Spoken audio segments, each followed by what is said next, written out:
சங்கே முழங்கு சங்கே முழங்கு.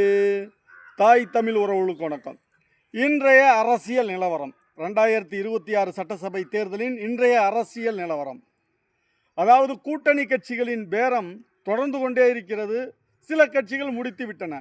இந்த கூட்டணி பேரம், கூட்டணி இடையிலான கருத்து ஒற்றுமை இவற்றையெல்லாம் தாண்டி இன்று ஒரு பேசும் பொருளாக உருவெடுத்திருப்பவர் முத்தமிழன் வேல்முருகன், தமிழக வாழ்வுரிமை கட்சியின் நிறுவன தலைவர். அண்ணன் அவர்கள் சிறு உளிதான் ஒரு தொகுதியில் போட்டியிட்டு வென்று தமிழ்நாடு சட்டசபை கலக்கி எடுத்தவர், சட்டசபையவே கலக்கி எடுத்தவர். அதனால் என்னவோ அவருக்கு மீண்டும் திமுகவில் வாய்ப்பில்லை. அதையே பயன்படுத்தி 234 தொகுதிக்கும் வேட்பாளர்களை களம் காண வைத்திருக்கின்றார். தன்னை நம்பி வரும் கூட்டணி கட்சிகள் அனைத்திற்கும் இடம் தருகின்றார். அவர்களுக்கு ஒதுக்கீடு செய்து தேர்தலில் நிற்பதற்கு வாய்ப்பளிக்கின்றார்.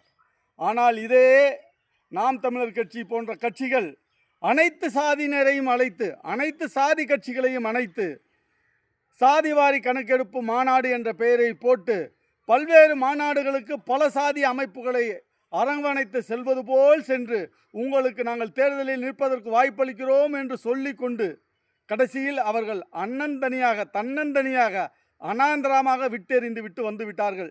இன்று அந்த கட்சியே மட்டும் பயணிக்கக்கூடிய நபர்களுக்கு இன்று தேர்தல் நிற்கக்கூடிய வாய்ப்பு அளிக்கப்படுகிறது. இது எவ்வளோ பெரிய நம்பிக்கை துரோகம்! எத்தனையோ சாதிய கட்சிகள் உங்களை நம்பி வந்தது.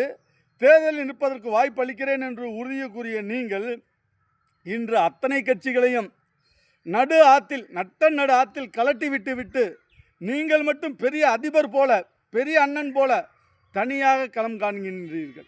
இது முற்றிலும் தவறான நடவடிக்கை. அதேபோல் மக்கள் தளபதி விஜய் அவர்களும் கூட்டணி என்னுடன் வருபவர்களுக்கு ஆட்சியில் பங்கு என்று அறிவித்தார்.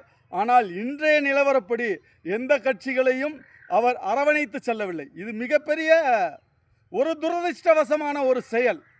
மக்கள் தளபதி விஜய் அவர்கள் அனைத்து கட்சிகளையும் அழையுங்கள், அவர்களுக்கு பங்கீடு கொடுங்கள். சிறிய கட்சியோ பெரிய கட்சியோ சாதிய கட்சியோ ஏதோ ஒரு கட்சி கொடுத்து அவர்களையும் தேர்தலில் நிற்பதற்கு வாய்ப்பளித்திருந்தால் தங்கள் வரவேற்கப்பட்டு இருப்பீர்கள்.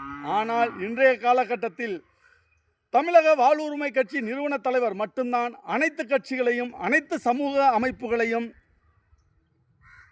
சிறுபான்மை அமைப்பு சொல்லக்கூடிய இஸ்லாமிய உறவுகளுக்கும் தேர்தலில் நிற்பதற்கு வாய்ப்பளித்து அவர் ஒரு பெரிய புரட்சியை செய்துள்ளார். அண்ணன் அவர்களுக்கு வாழ்த்துக்கள்.